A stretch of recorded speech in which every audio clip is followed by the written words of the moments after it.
On a du mal à... On a du mal à comprendre ton handicap, Fabrice.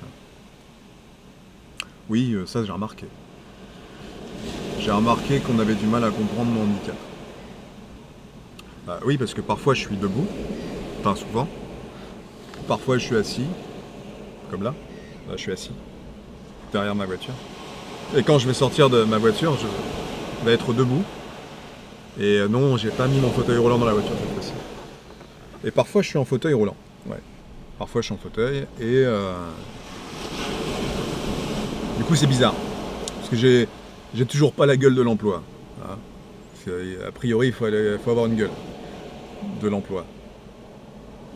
Non, ça c'est encore un jugement d'apparence malheureusement trop fréquent dans notre société et bon bah on a beau essayer de mettre des choses en place pour changer un peu les tendances, ça change que très lentement.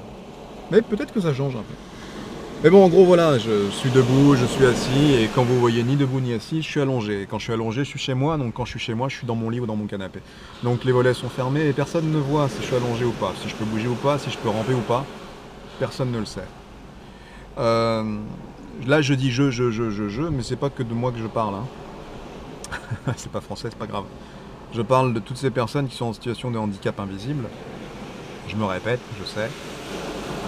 Qui, tout comme moi, quand vous les voyez pas, ben, ça peut être parce que vous les voyez pas, parce que simplement elles sont chez elles, mais comme nous tous, mais il y a aussi souvent parce qu'elles souffrent beaucoup de leur état et qu'elles sont incapables de s'extirper dehors.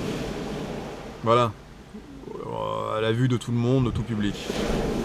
Surtout qu'elles vont probablement avoir la crainte d'être jugées, ce que je peux comprendre, d'être jugées et malmenées intellectuellement. Maintenant, c'est malheureusement aujourd'hui un problème qui va être assez dont on va falloir se préoccuper parce que ce problème-là est de plus en plus présent. Je rencontre toujours des personnes de plus en plus sensibles à leur environnement, de plus en plus malades, de plus en plus sensibles à leur alimentation. Et des gens qui ne peuvent plus sortir de chez eux, quoi. Donc déjà, on conforte tout le monde, les gens valides comme pas valides, à rester chez eux, parce qu'on a tous un smartphone, un ordinateur portable, on veut tous une connexion Wi-Fi, et qu'on est là à passer des heures sur des trucs et des machins qui servent à rien. Mais en plus de ça, parmi cette masse de gens qui restent coincés chez eux, il y a des gens qui sont coincés chez eux parce qu'ils ne peuvent pas faire autrement. Et on ne les voit pas. Et quand on les voit, on se pose toujours question. Pourquoi il est debout? Pourquoi elle boite? Mais qu'est-ce qu'elle a? Qu'est-ce qu'elle a aujourd'hui? Pourquoi elle tire la gueule? Comme tout le monde. Il y a plein de gens qui sont en bonne santé qui tirent la gueule. Hein. On se demande pourquoi. Mais il y a des gens qui sont en très mauvaise santé qui tirent pas forcément la gueule. Aussi. Qui ont le sourire aux lèvres. Qui ont la joie de vivre. Qui ont une belle carapace souvent. Je vous expose tous ces cas de figure pour vous faire comprendre qu'en fait, le handicap, je le répète, est contextuel. Contextuel. Il dépend d'un contexte, d'une situation. C'est-à-dire, tout le monde peut être amené à se retrouver en situation de handicap un jour, à un moment donné, ou dans une situation distincte. Et il est important d'en prendre la mesure. Moi, parfois,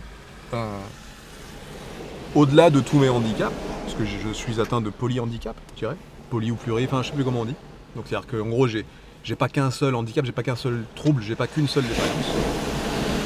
Donc on pourrait croire que j'ai un handicap que physique, parce que j'ai du mal à me déplacer, des fois du mal à me relever, enfin bon voilà, du mal à porter mes courses. Mais des fois j'ai un handicap face à mon téléphone portable. Parce que je n'arrive pas à me concentrer dessus. Du coup, vos SMS, je les regarde et ça m'énerve, parce que j'y arrive pas, j'ai pas le temps, j'ai pas la patience, j'ai pas l'envie, j'ai pas l'énergie à fournir dedans. Et c'est un handicap, parce que contextuellement parlant, je me retrouve face à un événement simple, hein, pour quelqu'un de lambda, qui dans ce moment-là, pour moi, va être un problème et va être difficile pour moi de le surmonter. C'est un type de handicap, c'est une situation handicapante. Oh. Et tiens, la mer monte jusque là. Dis donc. Alors ça. Dis donc, bah, va peut-être falloir que je démarre en fait. Sinon je vais me retrouver dans l'océan. Avec vous. Bon. Et ben voilà. Bon non, mais je vais pas parler de handicap par rapport à ce que je viens de vivre, mais en gros, moi là, si je dois sortir de ma voiture en partant en courant parce que l'eau de la mer monte, je peux pas.